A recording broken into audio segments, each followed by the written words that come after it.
Bonjour à toutes et à tous et bienvenue dans ce décryptage. Aujourd'hui, on va décortiquer ensemble la mécanique complexe mais absolument fascinante de la mondialisation et du commerce international. L'idée, c'est vraiment de rendre limpides ces grands mécanismes économiques qui façonnent notre quotidien en partant de la théorie classique pour aller jusqu'aux réalités politiques les plus brûlantes d'aujourd'hui. Au programme, on va d'abord explorer les fondements de l'échange, avant de se pencher sur la façon dont le commerce s'est complètement fragmenté à l'époque moderne. Ensuite, on abordera la grande question de la compétitivité et des inégalités, pour finir sur le rôle très débattu du protectionnisme. C'est parti. Allez, on plonge directement dans le vif du sujet avec notre première partie, les fondements de l'échange. Vous vous êtes déjà demandé pourquoi des navires cargo immenses traversent les océans tous les jours? Eh bien, la réponse de base repose sur une idée redoutablement brillante formulée par l'économiste David Ricardo, la théorie de l'avantage comparatif. En gros, un pays a tout intérêt à se spécialiser dans les domaines où il est relativement le plus efficace et où ses coûts de production sont les plus bas par rapport à ses voisins. C'est vraiment cette recherche d'efficacité qui pousse à l'origine une économie à se spécialiser. Mais d'où vient cet avantage concrètement? C'est là qu'entre en jeu ce qu'on appelle les dotations.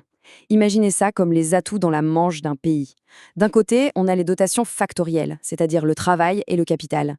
Un pays en développement avec beaucoup de main-d'œuvre va logiquement avoir un énorme avantage pour fabriquer des produits qui demandent beaucoup de travail manuel.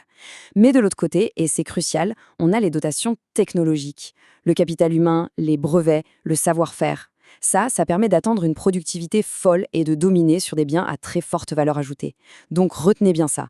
C'est la combinaison de ces dotations factorielles et technologiques qui dicte historiquement qui fait quoi à l'échelle mondiale. Ce qui nous amène logiquement à notre deuxième partie, un commerce moderne complètement fragmenté. Aujourd'hui, le monde économique a connu un changement de paradigme total. On ne commerce plus seulement entre pays très différents.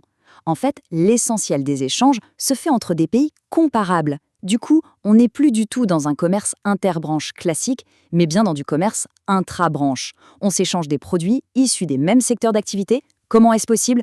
Par la différenciation. Soit elle est horizontale, on s'échange des produits similaires mais avec un design ou une marque différente, soit elle est verticale, et là on joue sur la gamme et la qualité.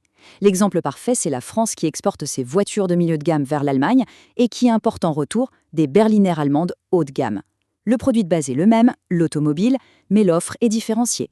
Et ce n'est pas tout. Cette évolution s'accompagne d'un autre phénomène massif, la fragmentation de la chaîne de valeur. Fabriquer un produit complexe de A à Z au même endroit, c'est fini. Prenez un géant comme Intel par exemple.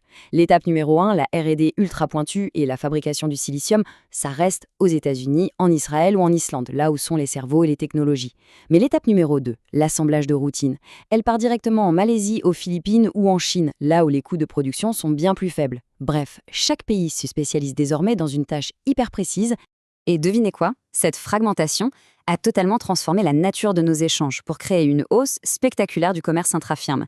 C'est fou quand on y pense, mais une part énorme du commerce mondial ne se fait plus entre des entreprises indépendantes, mais carrément à l'intérieur même des multinationales. Les sociétés mères s'envoient en permanence des composants et des services avec leurs propres filiales à l'autre bout du monde. C'est littéralement du commerce en famille à l'échelle planétaire. Passons maintenant à la troisième partie, compétitivité et nouvelles inégalités. Alors, qui tire vraiment son épingle du jeu dans ce système hyper connecté? En regardant les chiffres, le constat est sans appel. Moins de 10% de l'ensemble des entreprises françaises exportent, contre environ 75% pour les grandes boîtes et les entreprises de taille intermédiaire. Le message central ici, il est extrêmement clair. La compétitivité d'un pays sur la scène internationale, son aptitude à exporter, elle est directement sous-tendue par la productivité de ses propres firmes. Seules les entreprises les plus productives et les plus innovantes ont les reins assez solides pour affronter la jungle du marché mondial.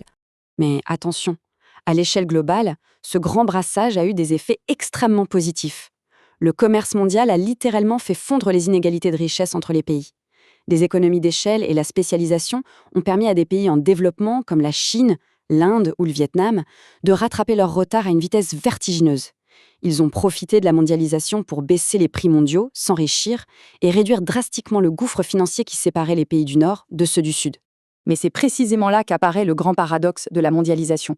Autant le commerce international réduit les inégalités entre les nations, prenez l'exemple du miracle de Taïwan et de ses puces électroniques, autant il accroît terriblement les inégalités de revenus au sein même de chaque pays. Pourquoi? Parce que la fragmentation de la production fait exploser la demande pour les travailleurs très qualifiés, ce qui fait bondir leur salaire, alors que dans le même temps, la demande pour le travail non qualifié dans les pays riches s'effondre. Le fossé salarial domestique se creuse donc inévitablement. Ce qui nous pousse naturellement vers notre quatrième et dernière partie, le rôle du protectionnisme. Face à des bouleversements aussi profonds, une question brûlante divise tout le monde. Faut-il, oui ou non, protéger nos marchés? C'est un débat complexe. Il ne s'agit pas de prendre parti ou de faire un choix moral entre le bien et le mal, mais plutôt de regarder la situation avec pragmatisme pour trouver de vrais outils économiques capables de répondre à ces défis colossaux. D'abord, il faut être totalement lucide sur les effets pervers d'un protectionnisme généralisé. Quand un État met des taxes à l'entrée, c'est le consommateur final qui paye la facture avec des prix qui grimpent. Ensuite, sans la pression des concurrents étrangers, les entreprises locales perdent vite l'incitation à se montrer productives. Et rappelez-vous la fameuse fragmentation de la chaîne de valeur dont on a parlé, taxer les importations, ça fait automatiquement exploser le prix des pièces détachées dont nos propres usines ont besoin. Sans oublier bien sûr le risque de déclencher une véritable guerre commerciale à l'échelle mondiale, comme on a pu le voir avec les politiques de l'ère Trump. Mais, et c'est le point clé de ce débat, les économistes reconnaissent aussi que le protectionnisme possède de vraies vertus, à une condition stricte. Il doit absolument être temporaire et sectorisé.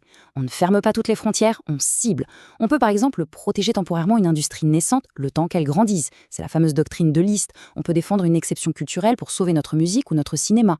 Et que dire de la souveraineté stratégique?